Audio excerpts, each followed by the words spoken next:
এক সকালে শান্ত সানিটেল ভ্যালিতে সূর্য উঠছে সবুজ পাহাড়ের ওপর দিয়ে। সাহসী খরগোশ বেনি নিজের গর্তের পাশে দাঁড়িয়ে হাত পা মেলাচ্ছে। চালাক ইঁদুর মিয়া এক মাশরুমের নিচে বসে বই পড়ছে। অলস সিংহশাবক লিও এক পাহাড়ের চূড়ায় হাই দিচ্ছে। প্রজাপতিরা ওর পাশ দিয়ে উড়ে যাচ্ছে। ছোট্ট পাখি চিরপি হঠাৎই ছুটে এসে উচ্ছ্বসিতভাবে ডাকে। বেনি মাটিতে পড়ে থাকা একটা নোট পায়। দলগত দৌড়, আজ বট গাছের নিচে দেখা করো। সব প্রাণীরা একত্রিত হয়। সবার মুখে কৌতূহল আর হাসি। জ্ঞানী বুড়ো কাছিম বলেন, আজকের দৌড়ে টিমওয়ার্ক পরীক্ষা হবে। দল গঠিত হয়। বেনি, মিয়া আর লিও এক দলে। প্রতিদ্বন্দ্বী দল চতুর রাকুন, দ্রুত ব্যাঙ আর অহংকারী কাক হেসে তাকিয়ে থাকে। বুম, দৌড় শুরু হয়। ধুলা উঠছে চারপাশে। মিয়া বেনির সাথে লম্বা ঘাসের মধ্যে দিয়ে যাচ্ছে। লিও গড়িয়ে পড়ে পাহাড়ের নিচে। সবাই হেসে ফেলে।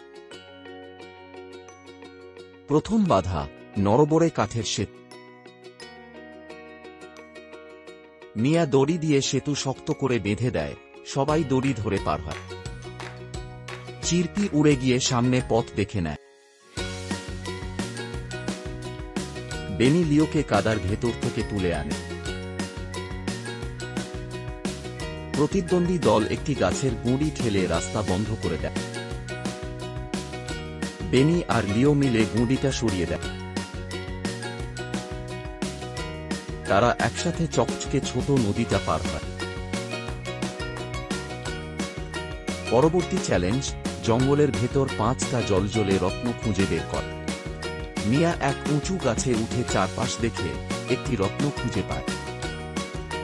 বেনি আর লিও আলাদা হয়ে বাকিগুলো খুঁজে বেড়ায়। উঁচু জায়গায় গিয়ে ভয় পায় লিও। মিয়া ওকে সাহস দেয়। সাহস করে লিও ঝাঁপ দিয়ে শেষ রত্নটা নেয়।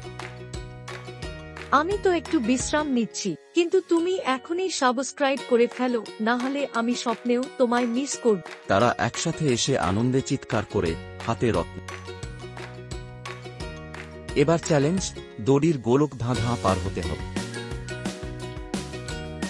মিয়া নেতৃত্ব দেয়। সবাই মিলে পরিকল্পনা করে। তারা হামাগুড়ি দেয়, লাফায়, পিছলে যায় দড়ির ফাঁক দিয়ে। গোলক ধাঁধা পার হয়ে সবাই হাই ফাইভ করে। এবার শেষ ধাপ, ভেলা বানিয়ে নদী পার হতে হবে।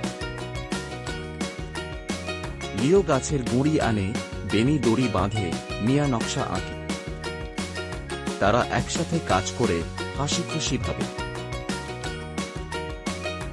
প্রতিদ্বন্দ্বী দল নকল করে কিন্তু নিজেদের মধ্যে ঝগড়া করে।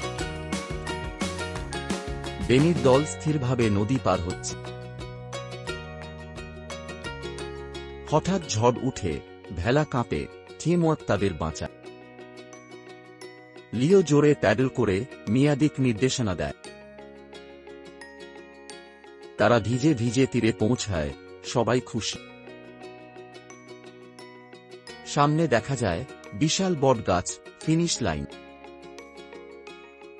তারা হাতে হাত ধরে দৌড়ে যায় শেষ লক্ষ্যে।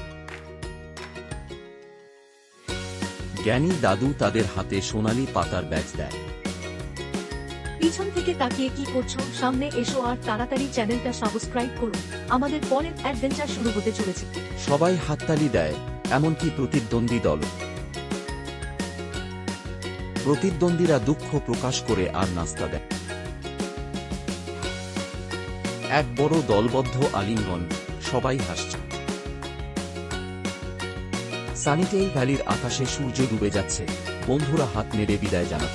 এমন মজার মজার গল্প পেতে like, comment, share and subscribe করুন পোকা পোকা টিম।